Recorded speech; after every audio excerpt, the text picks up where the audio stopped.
নমস্কার, আশা করি তোমরা সকলেই খুব ভালো আছো।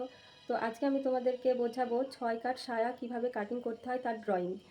তো তাহলে চলো দেখে নিই কীভাবে 6 কাট সায়া কাটিং করতে হয় তার ড্রয়িংটা।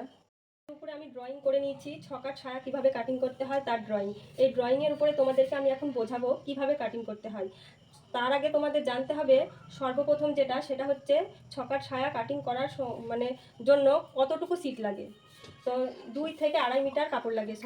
যেটা জানতে হবে যে 6 কাট সায়া কাটিং করার জন্য কোন কোন মাপের প্রয়োজন হয়। তো 6 কাট সায়া কাটিং করার জন্য মাত্র দুটো মাপের প্রয়োজন হয়, একটা হচ্ছে ঝুল আর একটা হচ্ছে হিপ। তো আমার এখানে ঝুল আছে 38 আর হিপ আছে 36। এই 38 আর 36টা দিয়েই আমি এই ড্রয়িংটার উপরে তোমাদেরকে বোঝাবো এবং পুরোপুরি সূত্রের সাহায্যে বোঝাবো।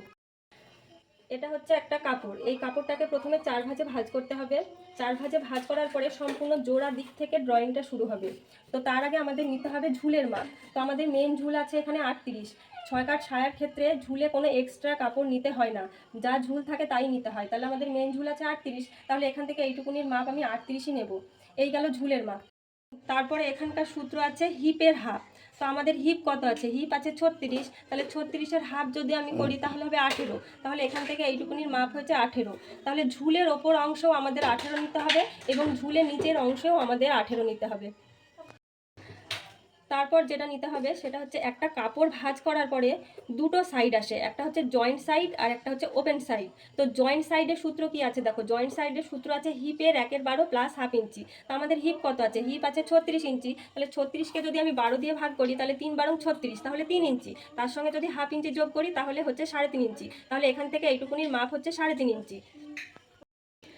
তারপরে আসবো আমি ওপেন সাইডে। তো ওপেন সাইডের সূত্র কি আছে দেখো, ওপেন সাইডের সূত্র আছে হিপের 1/6 প্লাস হাফ ইঞ্চি।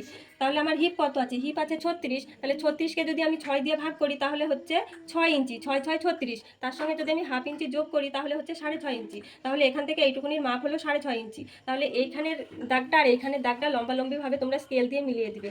এই ছিল 6 কাট সায়ার কাটিং করার জন্য মেন সূত্র এবং ড্রয়িং।